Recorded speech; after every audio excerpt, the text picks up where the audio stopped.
જ્યારે થાય છે સમન્વય સમયની ગતિ અને વિકાસના દ્રઢ સંકલ્પનો, ત્યારે ઇતિહાસના પાનાઓ પર આકાર લે છે પ્રગતિની એક નવી જ ગાથા.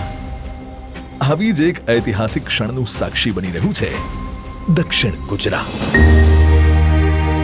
અહીંનું ટેક્સટાઇલ આખા દેશને બાંધે છે એક તાતણે. અહીંના જીઆઈ ટેગ પ્રાપ્ત સુરત કટ ડાયમંડના તેજથી દુનિયા આખી ઝળહળે છે.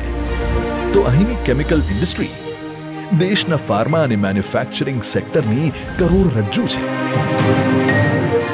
એટલું જ નહીં, અહીંના પોર્ટ્સ ભારતના એક્સપોર્ટની બુલંદ ઓળખ. એટલે કે ભારતની આર્થિક સમૃદ્ધિ અને વિકાસની ગતિનો ધબકાર છે દક્ષિણ ગુજરાત. આદરણીય વડાપ્રધાન શ્રી નરેન્દ્ર મોદીના વિકસિત ભારત એટ 2047ના વિઝનને આગળ ધપાવવામાં અગ્રેસર ભૂમિકા ભજવવા તત્પર છે દક્ષિણ ગુજરાત. માનનીય મુખ્યમંત્રી શ્રી ભૂપેન્દ્રભાઈ પટેલ તથા નાયબ મુખ્યમંત્રી શ્રી હર્ષ સંઘવીના માર્ગદર્શનમાં વિકાસની આ ગતિ આજે વધુ તેજ બની છે. દક્ષિણ ગુજરાતની આ વિકાસ યાત્રાને મળી રહી છે એક ઊંચી ઉડાન. આદરણીય મોદીજીના વરદ હસ્તે થઈ રહ્યું છે ₹18,000 કરોડથી વધુના વિકાસ પ્રકલ્પોનું લોકાર્પણ અને ખાતમુહૂર્ત, જેમાં નેશનલ હાઈવે ઓથોરિટી ઓફ ઇન્ડિયાના 12,000 કરોડથી વધુના પ્રોજેક્ટ્સ, એટલે કે વડોદરા મુંબઈ એક્સપ્રેસ વેના 2 મહત્વપૂર્ણ પેકેજ, જેના થકી સુરત અને વાપીના ઉદ્યોગો મુંબઈ અને વડોદરાની બજારો સાથે સીધા જોડાશે.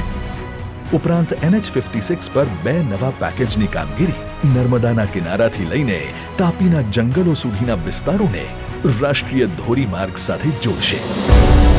ઉર્જા અને પેટ્રોકેમિકલ વિભાગના ₹4,950 કરોડથી વધુના પ્રોજેક્ટ્સ અંતર્ગત સુરત અને નવસારીને જોડતું વિશાળ ટ્રાન્સમિશન નેટવર્ક દક્ષિણ ગુજરાતની પાવર ગ્રીડને એક નવી કેપેસિટી અને સ્ટેબિલિટી આપશે.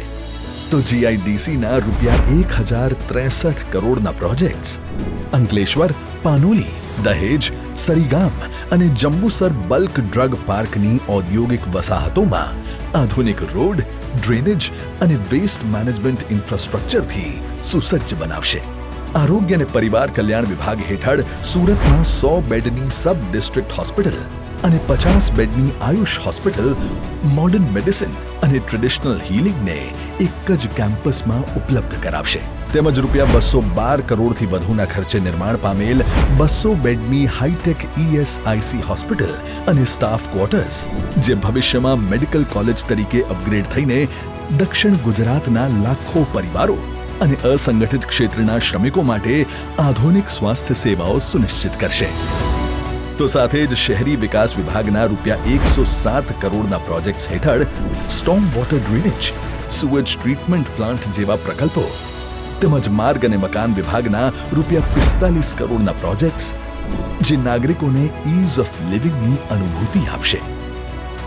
જ્યારે પંચાયત વિભાગના 28 કરોડથી વધુના પ્રકલ્પના લોકાર્પણથી ગ્રામીણ સેવાઓનું માળખું વધુ સુદૃઢ બનશે. વિશ્વ પર્યાવરણ દિવસના અવસરે આયોજિત આ સમગ્ર કાર્યક્રમ અન્ય એક કારણથી પણ યાદગાર બનવાનો છે. માનનીય મોદીજીની મિશન લાઈફની પહેલથી આજે ભારત સહિત દુનિયાભરના લોકોમાં પર્યાવરણ સંરક્ષણની ચેતના જાગી છે.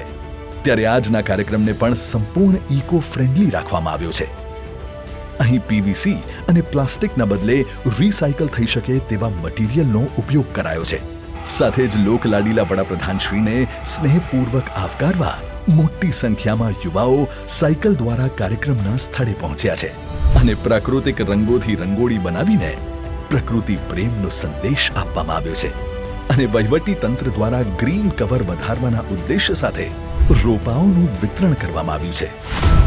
પ્રગતિ અને પ્રકૃતિના સમન્વય સાથે વિકસિત ગુજરાતથી વિકસિત ભારતના સંકલ્પ સાથે પૂરી ઊર્જાથી આગળ વધી રહ્યું છે આપણું ભવ્ય, દિવ્ય અને દૈદીપ્યમાન દક્ષિણ ગુજરાત.